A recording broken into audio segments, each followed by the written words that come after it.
Very good morning, students. As a part of Unit 2, we have come across reading A, Oliver asks for more, and reading B, The Cry of Children Upon.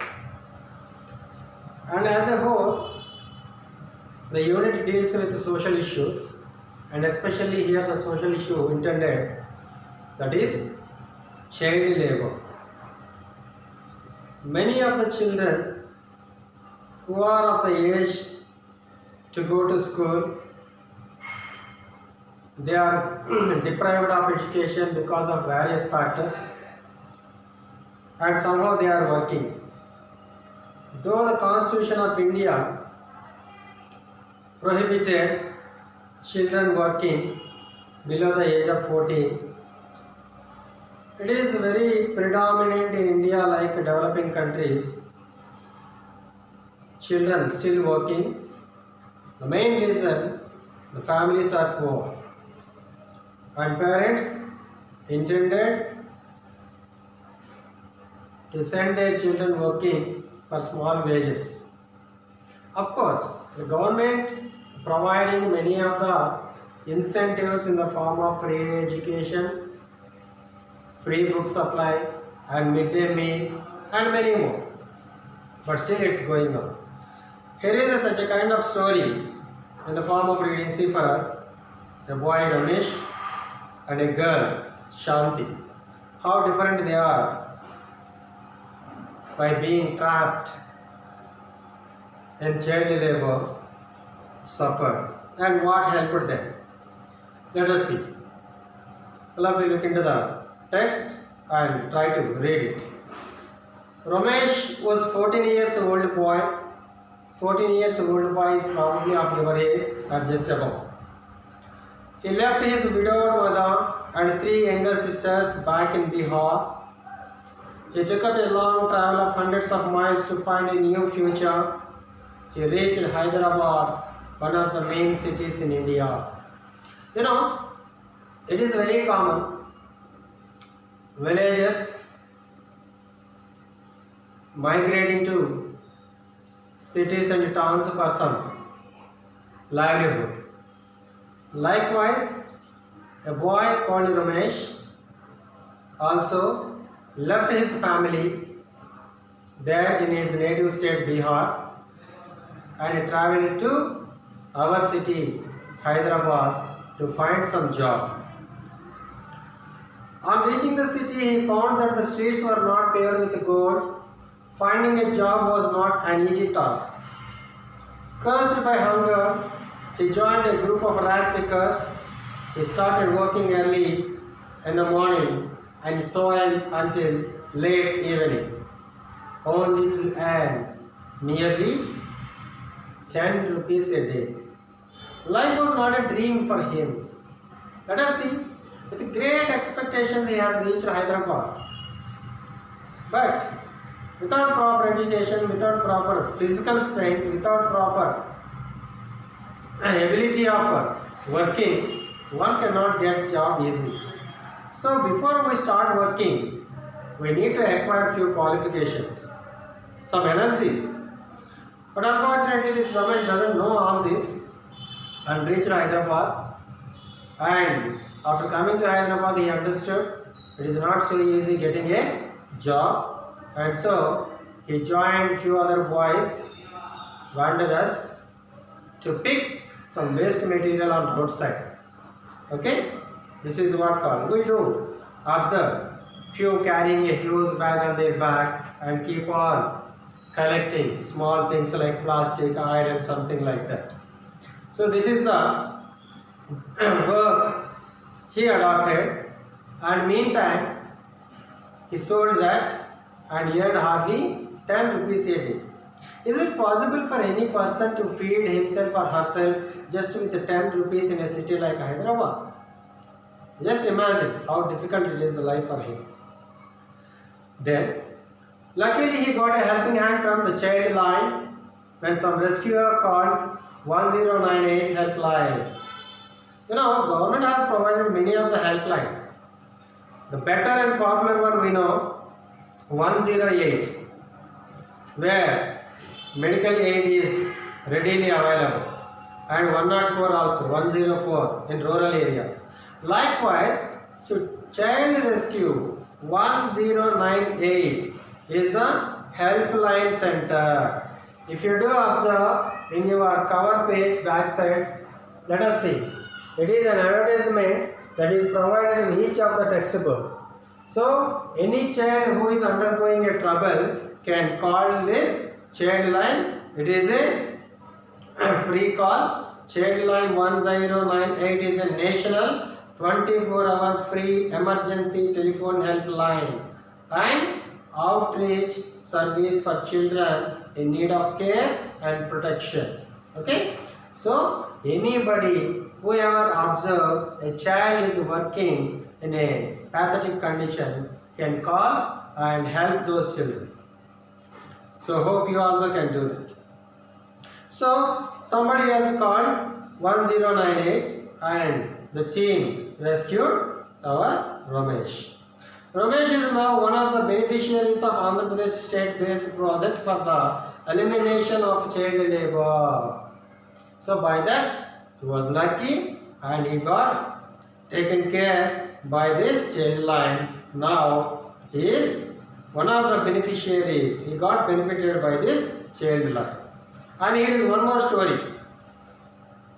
Many such children fall to similar fate due to domestic violence and abject poverty. Domestic violence. Some of the children might be looked down within the family. Such cases are there. And poverty. Poverty makes parent to employ the child some other area. Okay? And mostly from rural those children will be employed as housemaids in cities and all, where two parents are working, something like that. But knowingly or unknowingly, we should not encourage such. One such example was Shanti, a 9-year-old kid. This is too small, 9 years, just hardly a 5th class, 6th class girl. A 9-year-old kid. She was taken out of the school by her parents. Who made it? Parents themselves. And sent to Hyderabad to work in a middle class home. So, to look after some kids or to elderly persons or as a housemaid, they were being appointed, such children. And usually girls are equipped in such works. She suffered all day long, spending her energy on cooking, mopping, cleaning and washing clothes. All the household tasks at very cheap labor.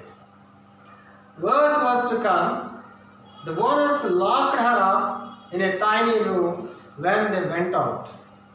She stayed alone, waiting for the day to pass. She recalled her memories with friends at school and she wept.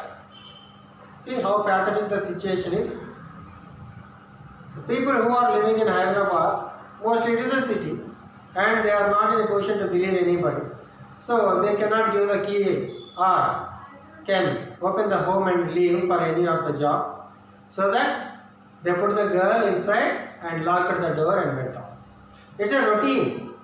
Okay, house arrest almost. Who knows? As a direct result of awareness campaigns, the neighbors informed the child labor enforcement team. If you do observe, you also please do it. Any other child of your age is being ill-treated like this, you also can call this 1098. And how nowadays people responding immediately calling the health authorities for any of the suspicious cases of corona nearby, just like as responsible citizens and future citizens, you can call any of the child labor enforcement team and can rescue the children. She was rescued and is now placed in a girls' transit home.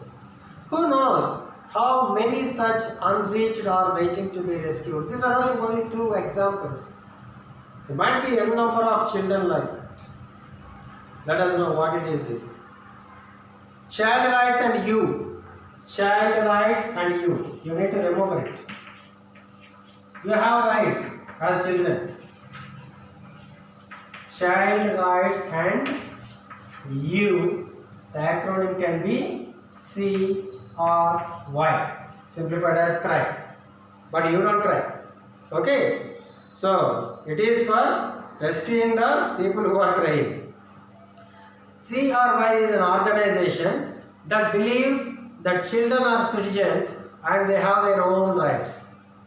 At CRY, they do not believe in charity. Charity in the sense, giving something on free. Then what happens? The fellow who is taking that might feel they are some beggars. So that damage their self-respect. So that we need not do such kind of things. We need to make people self-sufficient. We need to identify their energies, their skills, and encourage them for working. So don't encourage even beggars. Nor do they run schools or orphanages. Instead, they partner some basic level organizations working for children, their parents, and communities. So it doesn't do anything directly. But whoever doing the help for empowerment, they attach these children to those organizations. CRY's role is that of a bridge between child developmental organizations and people working for marginalized children. Who are they marginalized children? In a simple manner we can say street children. Okay? They gather the support, money and time of the Indians around the world and thousands of field workers across India who struggle to enrich the lives of children. So, unknowingly, in the sense, without our consciousness, many of the wonderful people are working for the welfare of children. CRY has freed more than 1 lakh children from hunger, exploitation. You know what is an exploitation? In the example of Shanti, what happened? That is exploitation. Above her age, she was doing all the tasks. That is exploitation. Or else, for large work, small pay. That is also exploitation. And illiteracy in more than 13,000 villages and slums. The organization has successfully prevented child labor in 648 villages across the nation and liberated 1152 villages from child marriages. Even child marriage is also a crime. The government of India stipulated certain age for marriage. Underage marriages that leads to some genetical and chronic problems. So, a girl below 18 years of age, a boy below 21 years of age can't be married. It also has 21,676 out of school children in its account who have now joined schools. There would be a drop down ratio in India is very high. In the sense, they continue school. Next year they don't come to school. They join in some other work. So officials, they are making a drive and identifying such kind of children and getting them back to schools, giving some incentives, some attractions for parents also. Midday meal, free education, free books, what else? What not? Everything. And if you do observe in Andhra Pradesh, there is a program launched by the Chief Minister there. The parent would be paid some 15,000 rupees if the child studies in the school. What an incentive it is. So, whoever the parent willing to send the child for work for some money, they need not send for this. So, they are already being paid by the government just for sending a child for school. These children are into their childhood with all due opportunities of life. So, there are such problems even for children in developing and enjoying their human rights. Next, let us see what is the importance of this next one. Save our soul. Save our soul, SOUL. It also can be simplified SOS. If you do observe in your mobile phone, there would be SOS call. So, if you press that, automatically an emergency message will go to concerned number which you feed. So, I am in danger, please save me. That is the message can be conveyed. Even in off mode, you can try that. So, this is what intended for emergencies. Just like that, for children also, there is an organization, Save Our Soul. What about it? SOS Children's Villages is an independent, non-governmental social development organization that provides family-based care for children in India since 1964. How home is important, family is important. Now we tasted well due to Corona. During the lockdown, we felt so secure, happy, cared at home by our parents and grandparents. So, we need not describe all this, how important a family and home is. It advocates the concerns, rights and needs of children. More than 6,000 children and young people live in 33 SOS children's villages and 27 SOS youth facilities in India. So it is segregated for both children in the sense below 14, above 14 youth. At SOS children's villages, the organizers believe that every child should grow up in a strong family environment, and so their work helps families to create a loving, caring home. Their work focuses on strengthening families by any of the means, by some help, self-help groups, sponsoring some programs for them, like that. Helping them to stay together during difficult times and provide the best care possible to their children. Best care during the pandemics like this. Okay, even Corona is a pandemic. Children needed care. That's why nowadays no child is being seen outside the home. Yes, as we have been coming out of homes for purpose of teaching, we do observe only elderly people are on roads. No child is on outside. It is because parents are taking an extra care about children not to get affected with Corona. Okay? So such kind of dangers are there for children because you have low immunity. The needs of a family can be varied. Varied in the sense, might be different.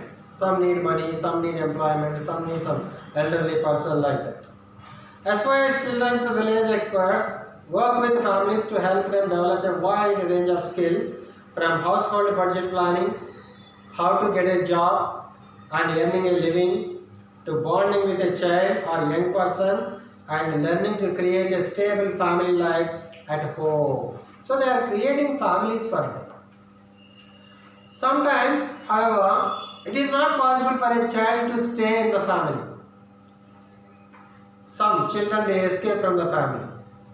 Some children, unfortunately, they lose their parents, like that. In these cases, the organization works to find tailor-made solutions that respond to each situation, keeping the best interest of each child or young persons in mind. Tailor-made. Tailor-made in the sense, it is a phrase. Tailor-made. Ready-made. So readily available. The best example, brew coffee. Just by mixing the powder, you can make the coffee. Like that. SOS Children's Villages is the only organization of global impact that provides direct care to children who can no longer stay with their families. Finally, through advocacy, SOS Children's Villages aims to improve the overall framework conditions for children whose parents cannot take care of them or who are at risk of losing the care of their families. Successful advocacy based on their experience as a practitioner brings about changes in policies and practices that weaken children's lives leads to sustainable changes. Sustainable in the sense standard. Sustainable changes to improve the situation for children and families everywhere. Okay. This is what many of the organizations, we call them as NGOs. So, such kind of organizations are working so hard in developing and empowering children. And in connection with this, we have a topic here. Recently, some 2 days back, the central government has released some modifications, not a modification, reformation. So, reformation in the school education system. So, we have now National Educational Policy 2019. Till now, we have some system till 10th class we can study in the high school. Thereafter, we go to college, junior college, next intermediate 2 years. Thereafter, we join in any of the degree like either BTech or BSc or BA or BCom something. So, there was a system which is called 10 plus 2 plus 3. If I want somebody else interested, they can go for post graduation like that. But hereafter, this system won't be in practice. It's going to help you a lot. All the skills can be learned along with the studies. So, you have till 8th class, 1 to 8, one session. And thereafter, 9 to 11, another set of education system. So, 11 to either 14 or 13, another set of session.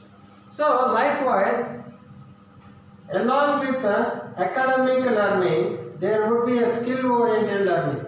And you will be provided some options of choosing also. So, it's going to be a good one.